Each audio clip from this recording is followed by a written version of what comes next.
Welcome to another edition of Six Figure Secrets for Fractional Executives. My name is Bradley Jacobs. I'm your host today. And today we have Brynne Tillman. Brynne, thank you so much for being with us. I am really excited to be here, Bradley. This is going to be a lot of fun. Yeah, absolutely. So Brynne is an expert in social selling. Brynne, tell us what that means. Well, interesting. What is social selling? I'm going to say that it means a lot of things to a lot of different people. And I always say, if you ask 100 social sellers the definition, you're going to have 101 perspectives. But ultimately, for me, social selling is really about bringing value to your network and really creating an atmosphere of that you're a resource, that you are there to provide insights that can help them make better decisions. And you ultimately earn the right to get the conversation because you've brought so much value. So social selling done well is about detaching from what the prospect is worth to you and attaching to what you are worth to the prospect. When you can bring value and you master what I call the ask offer ratio, which is I am asking you to consume my content, to read my message, to look at my profile, you are investing time, right? So I'm asking you to invest your time for my offer, which is the content. And if you are actually leveraging social selling well, then your visitor of that content, your consumer of that content, believes that not only was it well worth their time, but they're better having consumed that content. That's what real social selling is. So it's so interesting, right? Because we're talking about selling, right? Huge part of that's what the core of this is. And yet your first response is me offering value. How does how does one lead to the other? Yeah, in sales, there's lots of different ways to open up new conversations with leads, opportunities, what a persona, right? My buyer, whomever that is.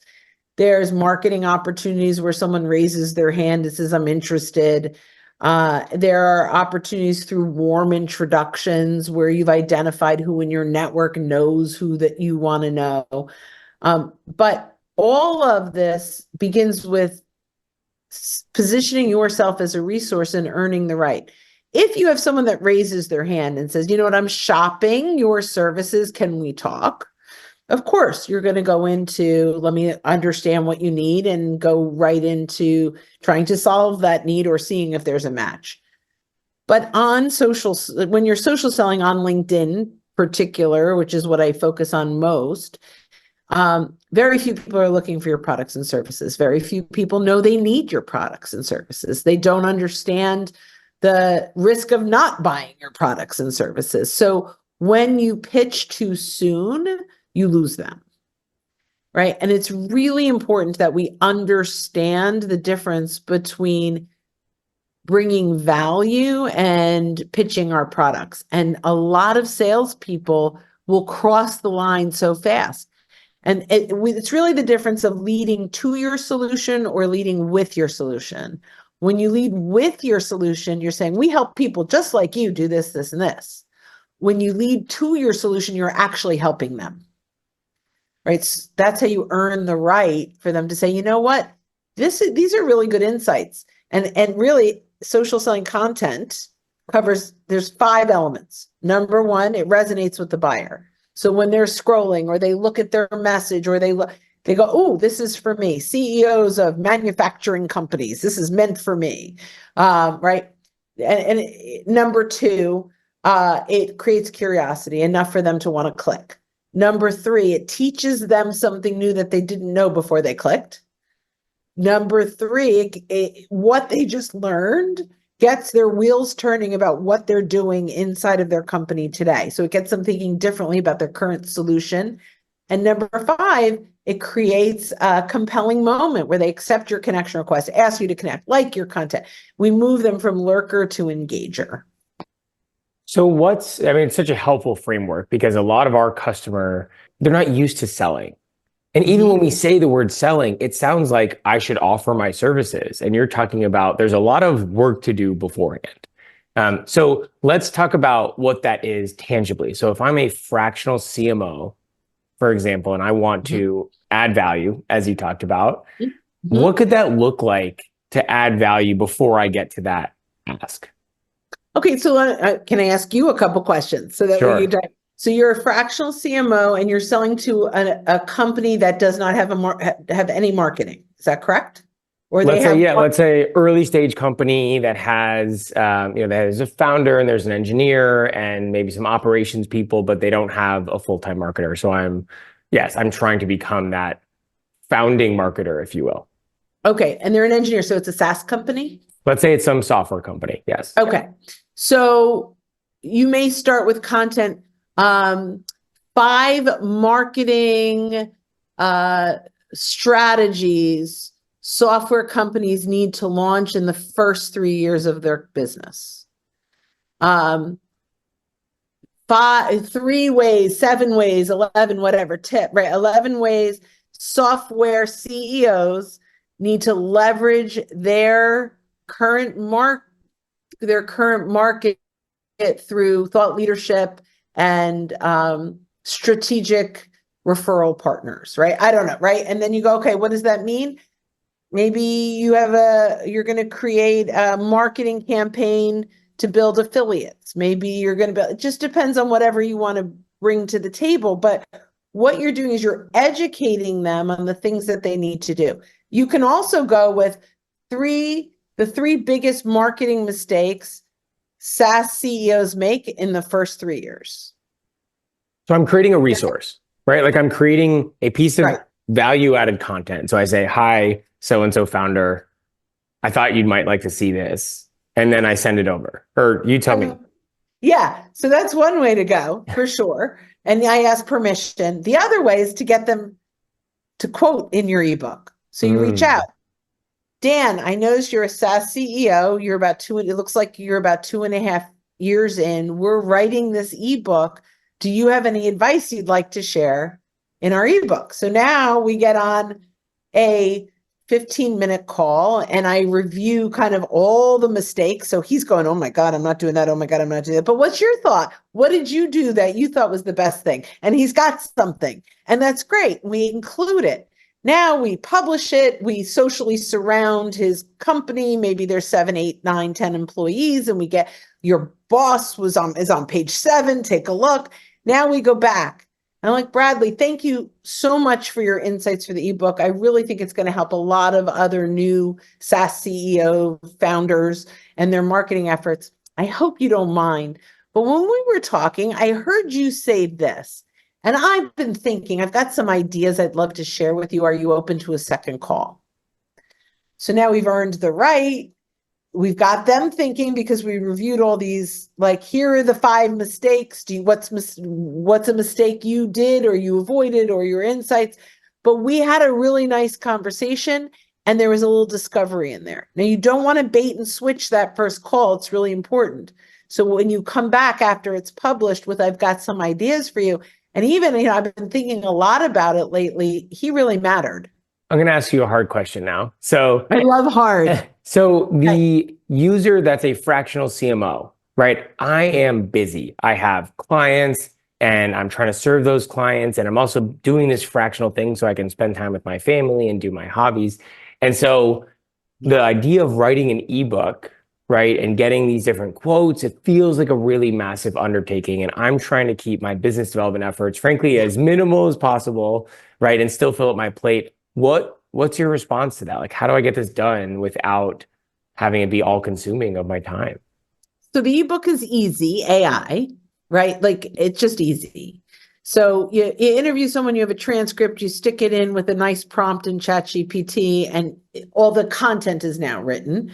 You get a nice little template on Canva.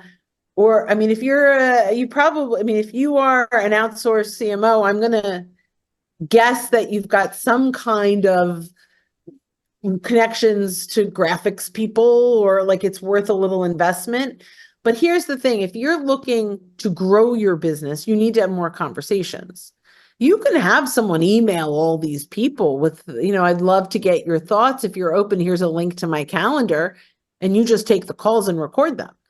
And it's just a little bit of a process, right? Once the process is in, you as the CMO, as the fractional CMO, should have a good system in place before you go to market with it. And it's not a difficult one, but this is also something one of the things I know, one of the things that's really important to us is that we practice what we teach. And as a fractional CMO, the way you show up for the first time to your prospects is the way that they're going to feel like you will support them. So if this is something the fact that you turn out a piece of beautiful content with their quote in it makes them go, oh, look at this beautiful work he can do or she can do. And so, I wish we had something like that. Like, you've got to think in terms of investing in yourself. Now, this is not massive outreach. This is, talking with 3 to 5 really high, pre-qualify them. Don't send out 200 messages hoping someone's going to really purposefully go after people. Now, one of the things we talked about in the green room right before we got started is the relationship side. So a lot of this, don't cold call people to do this. Start with your first degree connections. Let's leverage your social proximity. We can start with your first degree connections, search how many CEOs of excise companies and excise industries that you like to serve are you already connected to? So we can start there. The next level is your second degrees. How many people are you connected to that knows who you want to get in front of? So I reach out and I go, hey, Stacy, I noticed you're connected to Bradley. I'm really looking to interview him for an ebook coming up. How well do you know him, and would you be open to making an introduction? So Stacy's going to say, oh my gosh, Bradley, he's great.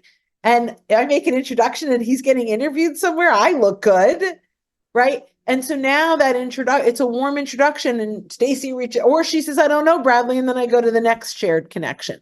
But now Stacy, Brynne meet Bradley, or Bradley meet Brynne. Brynne is interviewing CEOs of X industry. She knows we were connected and asked that I introduce you. I think the two of you could have a lot of fun, and I'm sure, Bradley, you could bring some great perspective to her ebook. Okay, great. The chances of you taking that call are very, very high, right? And so none of this is cold call. All of this is about warm relationships. So if I reach out to 10 people, inevitably 5, 6, 7 of those folks, through that warm market, are going to want to be interviewed. And if they're not, that's okay. But I came into their world in a way that I am honoring their thought leadership. It's and so even if I reach out later and they're like, they know that I came in with good intentions, not with trying to sell them, but don't bait and switch them either. That's really important. So you talked about a system, and this is one of my favorite things because that's what I want to set up on autopilot for my business.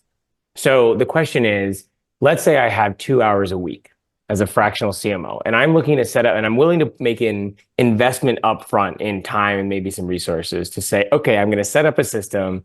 I want it to function in 2 hours a week where, I'm bringing in, you said 3 to 5 calls a week. That sounds great. We preach that at Mylance all the time. So I wanted to bring in 3 to 5 calls a week every week, whether my plate is full or not, right? We're going to be smart. We're going to keep doing business development. Got to have a bench. Yeah, exactly. Need a bench. So what is that system? Get us as tangible as you can for what that actually would look like in those 2 hours a week. There's so many different paths we can go. So I'm just going to pick one because there's a lot of different, we could go in many directions. So the first thing is, obviously, we need to define exactly who it is that we're going after. And we need to start with our first degrees and move to our second degree. So finding them on LinkedIn. Sometimes we have our clients just export their connections and download them and just take inventory and put a little check, you download them into an Excel spreadsheet, you create a column, and you put, a check mark next to all the people that you'd like to interview. So we start there. We have a message template and we create a Calendly link that's specifically for the interview, right? So interview for ebook. So when they get there, it just feels very like prepared. Sometimes I even have, here are the 3 questions that we're going to ask you in the interview. If you want to be prepared, that's all in the calendar link. It feels like you know what you're doing. You obviously want to have a good Zoom system where you're set up where you've got the checkbox where it's recording all views and the transcript and whatever else bells and whistles that you want. You create that list, you've got your messaging and it's, you'll find your comfort level once you get there, but your first degrees, probably within 2 or 3 hours, you will have reached out to all of them. It's very easy. Your messaging, this is what I'm doing. Oh, by the way, you also have to have the ebook. So, side note, you can actually create volume 1, volume 2, volume 3. This ebook, although it's content you share, is really about the people you're interviewing. Right. Right. So you can have this could be your magazine every month. And so you're just getting little articles and about these folks, whatever you want to do. But go into Canva, find a template that you love. But I feel like I'm talking to fractional CMOs. This side should be easy, right? This should be what you guys do. You can hop on Fiverr.com and find someone that's going to help you create, or Upwork. But get that template down with your brand. It's just important to have that going in, right? And there are a lot of people that will say, well, there are people that will say, can I see the questions up front? So make sure you've got that. What am I asking them? What is my goal, right? And now we set this up. Maybe you've identified 60 first degree connections. So I don't know how long it takes. I mean, it's literally adding their name, pasting, sending, adding their name, pasting, sending. Do not recommend automation for lots of reasons. You want to look at everyone you're sending it to, make sure you know them or that it's appropriate, or you're not going after a competitor, which often happens. So you've got to view as you're going through there. So that's a process for first degrees. In the first 2 weeks of your 2 hours, once the ebook is in process, that's what it takes. Next, you have, once you've gone through those, now we have the second degrees. I will start with the CEOs that I interviewed. So I'm going to look at who I interviewed, who do they know, and say, I'm putting out a second volume. You're connected to these 12 people. Who would you recommend that might be good for this? Right. So, and I'll look at generally my second degree connections, but everything is revolving around amplifying your prospect's voice and building good rapport and leading to your solution, not with it. So you've got to slow down the outreach to speed up the outcome. And if it's 2 hours a week, it's 2 hours a week and you find your flow. But 2 hours a week is going to give you a lot of conversations for that ebook. And then I would outsource that ebook to have someone do that for a couple $100 or whatever it might cost. What is the biggest mistake you see made in social selling today? Pitching too soon, the connect and pitch. Sometimes, I mean, it's awful. I mean, it's true spam. That is, unfortunately, even marketing does that. They talk about their products and services and how they help. Too many case studies too soon. All of that is social proof for sure. But when you're outreach and you're going one-on-one, absolutely, it is critical that you are providing so much value that they're raising their hand and saying, you know what, I really want to learn more about this. Once you have that down, you never have to pitch, right? It's all about starting the relationship. By the way, these are for, real sales. This, if you have a 5,000, 10,000 or above sale, if you have $197 product, this is not for you. This is not the way to do it, right? And that there may be lots of other ways. But if you have one sale is, a decent amount of money, how many conversations with the right people do you need to make the sale, and how much is that worth? How many hours are you willing to put in to get that one sale? Then you can back up. Okay, well, I'm willing to put in 10 hours to close a $150,000 deal. Great. And how do you know if the biggest mistake is basically selling too early, right? We all get it on LinkedIn, right? It's like, hey, are you interested in IT outsourced? It's like, no, I'm not. Thank you. But how do you know when to transition? Let's say you start adding value. How do you know when the right time is? Well, if you're in a good conversation, you ask permission for the right time. But your first call with them, unless they've raised their hand and said, I'm really interested in learning about that, should not be a discovery call. There could be some discovery in it, but it's not like, hey, let's explore if my services are right for you. Or unless you've earned that right and they ask. If they have not asked about your products and services, and if they have not said, how does this work? Or, right, we've got to provide enough value and have a conversation around value. So, for example, many times, today is a perfect example. I connected with someone, and I looked at her LinkedIn, and that's what I do, right? I looked at her LinkedIn and I'm like, oh my gosh, there's some things that are really, really broken here. And I said to her, do you mind all permission based, thanks for connecting. Are you open to a couple of tips for your profile? Sure. I gave her a couple tips. She's like, you know what? We're really looking to up our brand. And I can see do you have time for a call? And it turned into a conversation in 20 minutes because I brought value and I asked permission to bring value. I don't want her to feel like I'm attacking her profile. So if you're a fractional CMO and you're selling into that CEO, bring value, right? Like, are you open to, I noticed a few things about your marketing. Are you open to me sharing some insights?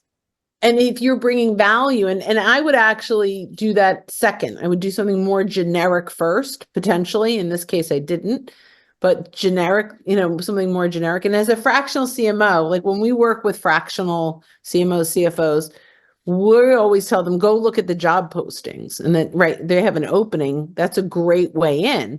So my first, as a fractional CMO, you might go, that's nuts. But as a fractional CMO, I would say have a checklist, 10 questions to ask a marketing candidate that most CEOs miss, or 5 red flags, right? To look for in your marketing candidate, whatever that is, right? And all of a sudden they're like, oh, I'm hiring someone, this is relevant. And you can start a conversation and you can say, hey, if you're open, I'm happy to share some more insights as you're looking to fill this position. So your first call, and don't bait and switch, really provide insights. You can say, look, while you're searching, if you are looking for someone to really put together your brand identity and your this and your brand guidelines and all these things, so that when you do make that hire, they're ready to run, let me know. That's what we do. But you've already provided so much value that even if they never talk to you again, that was an amazing use of their time. And what we've heard from other guests as well is by offering that value, just straight up integrity, right? Genuine value, they might refer you to, even if they've never worked with you, right? They might recommend you to a friend. Like, good things happen when you provide value to people for free, and knowing that it's just in some way it will come back to you. Yeah, and you can't look. So this is when you detach from what the prospect is worth to you and attach to what you're worth to them. Perfect example, and a shout out to my buddy now, Daryl Prale, but he was at VanillaSoft for years. He was a CMO. And he was my prospect, but I kept providing value and kept providing value. And, he accepted a new position at Agorapulse, and I was the first vendor he hired. It wasn't right at VanillaSoft, but it was right at Agorapulse, right? So, and I was never like, oh, he's not, I do all this value. And no, I just keep bringing value where I can. So it's timing and it's relationships.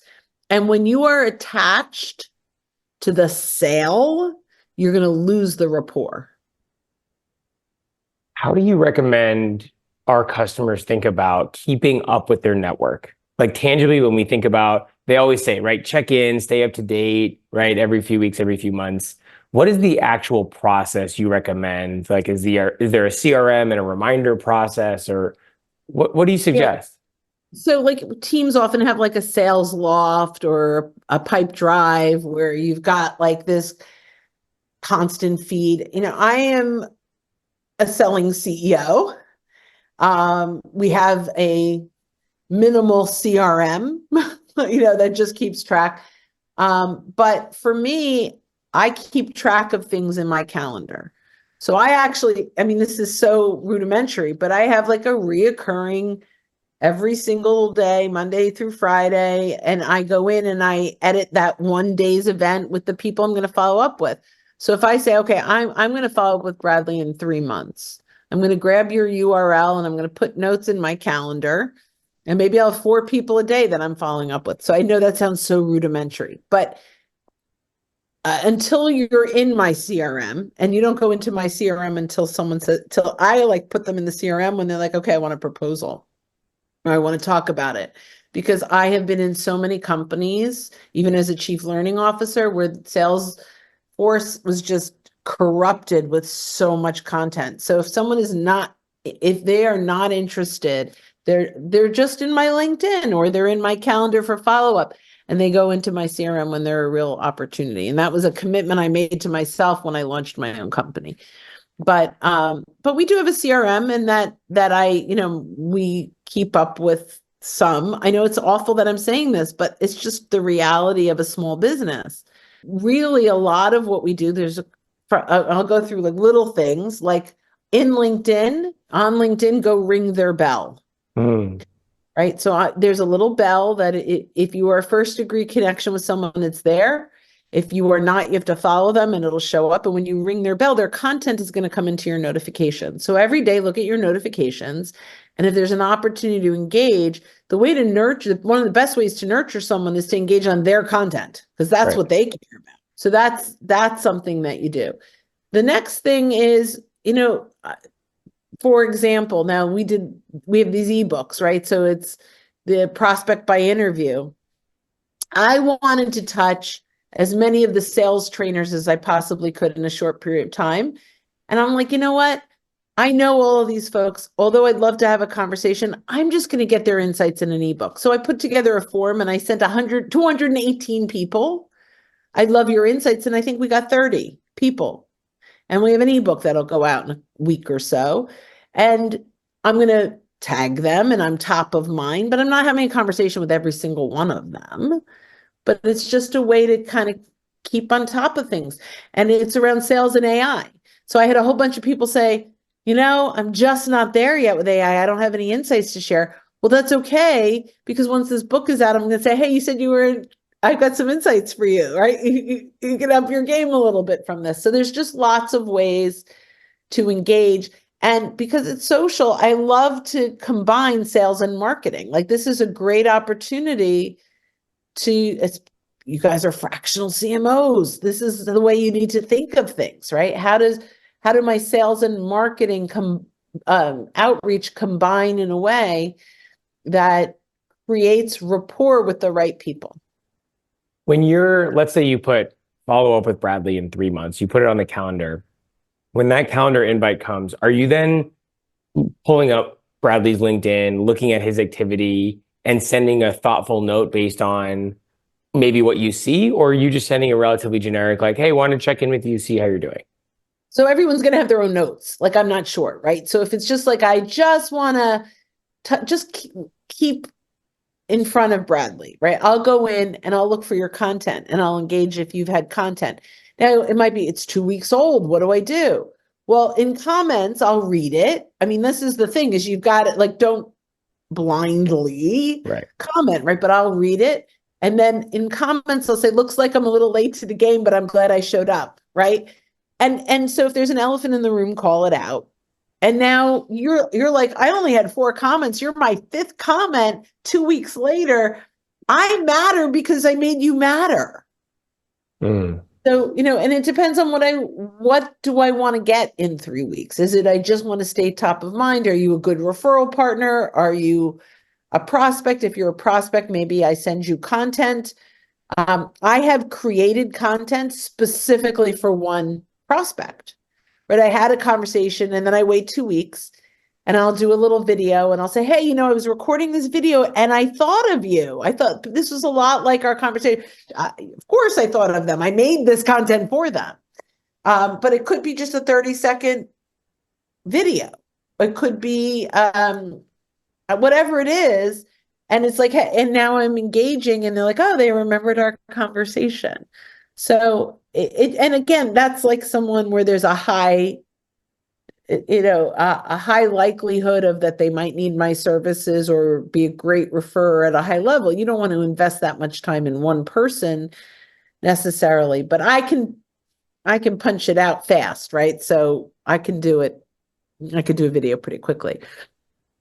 But as marketers, find your niche, find what you can scale and a repeatable program that will create value for your prospects and referral partners. Talk to me about mindset for a second. So we hear a lot from our customers. I don't want to be annoying to my network. I don't want to bother them. I don't want to ask for help. I don't want to, we haven't talked about thought leadership, and that's okay. But there's a whole imposter thoughts or I don't want to be a bother. What would you say to that person? All right. So the first thing I'm going to say is answer these questions. Number one, is what you have to offer valuable to the consumer? Number two, what is the risk to them if they don't hire or buy your products or services? What does that cost them? I mean, really do a deep dive in the ROI that you are bringing to your customers. And then think in terms of if they don't even know that this solution exists, you're doing them a disservice. At the same time, you can't pitch too soon. You have to earn the right to introduce that to them. So in the great words of, I'm probably going to mess it up, of David Newman, who is an amazing speaker, motivator, marketing sales guy, understand very clearly what your prospect is doing before they need you. When you can understand what they're doing before they need you, and you could provide them value, they won't even shop. Because by the time they get to needing you, you're the only one that has guided them. And you're the one they choose. And in fact, there's a study from Corporate Visions. I think that 74% of buyers choose the company and sales rep that was first to add value and insight. So you have to be talking to them not when they're shopping for you, but before they're shopping for you. I don't know if that answered your question. I don't even remember what the question was. I just sort of went on a tangent there. Well, you hit on something. We were talking about mindset, right? And what is the mindset I need to have when I'm either scared or not wanting to be, right? And yeah, do you want to hit back on it? Yeah. Okay. So once you've identified the real value that you are bringing, and you understand that if you don't help them, you're doing them a disservice. If you don't bring value, all of a sudden you're like, oh, it's my obligation to provide value, or at least give them an opportunity to receive value around this topic, right? That is absolutely essential. The next thing is, the only way you're going to annoy them is if you are selling too soon. Are you going to annoy them if you're bringing value or asking for their insights? I mean, they could say no, thank you, and then respect that, right? It's fine. And you can still nurture them by engaging on their content. And there are other things that you could do to stay top of mind. But when you approach this from a resource that you are of value and that you are honoring the value that they bring to the table as a subject matter expert or thought leader, which is different. But when you're honoring that and you're promoting that, you're valuable to them. You are now meaningful. That's not annoying. And if you are annoying people, then change what you're doing. it is your obligation, if you are bringing value to people, for them to at one point know that this is a solution that can change. So can I give you a quick example? In this meeting right now, we both have note takers. I've tried lots and lots of note takers, really didn't like them, didn't do what I needed. The transcript from Zoom was enough. And I got prospected from Sybil.ai. More expensive than any note taker I ever tried before. But they talked about the value of, if you are in a sales call, how important is it to see when you actually closed that business? When does someone nod? When do they smile? So Sybil, my note taker, has a video, and I can click on when are they nodding. So as a salesperson, I could go in and go, oh my God, it closes 20 minutes and I kept talking, right? Like you get to, and I went, I need that. So I am paying 3 times what I paid for Otter and some others, right? And but what I am getting is such significant ROI on that investment that I wasn't getting, that there's no question I'm happy to pay that. But they had to teach me the value of the nodding and the smiling, and they did. So that's just a SaaS product that I was very happy to purchase and pay more for, because they really got to like what matters in the note taker for sales. Wow, such an interesting, good example. I love it, and it's really switching it on its head from I'm worried about being annoying to I have an obligation to share my offer because it's ROI positive for the client. Like what a great mindset shift. Yeah, that would be good. I'm glad I got back to it. I am definitely shiny object squirrel person. So no worries. We do have to wrap up. What would you like to leave our listeners with, if anything? Build a really strong, purposeful network. Connect with everyone that, if you picked up the phone and said, hey, it's Brynne, they went, hey, Brynne, connect. Well, your name, not my name, but right. Connect with them, right? Make sure that you have a strong network that, and that you are giving to that network as well. Don't expect to get referrals from people unless you're giving referrals. And now you have an opportunity for a shameless plug. Where can people find you? What is your offer? Like, how do you help people? Yeah. So because I need to earn the right, I have a free offer. I have LinkedIn library. If you go to socialsaleslink.com/library, it's a free library of podcasts and videos. We'll link this back as well. Ebooks and all kinds of valuable goodies, because we practice what we teach. I love it. Well, Brynne, thank you so much for being here today. So many great insights for our audience. So I'm sure they will love it. I look forward to seeing you again soon. Me too. Thanks for the opportunity.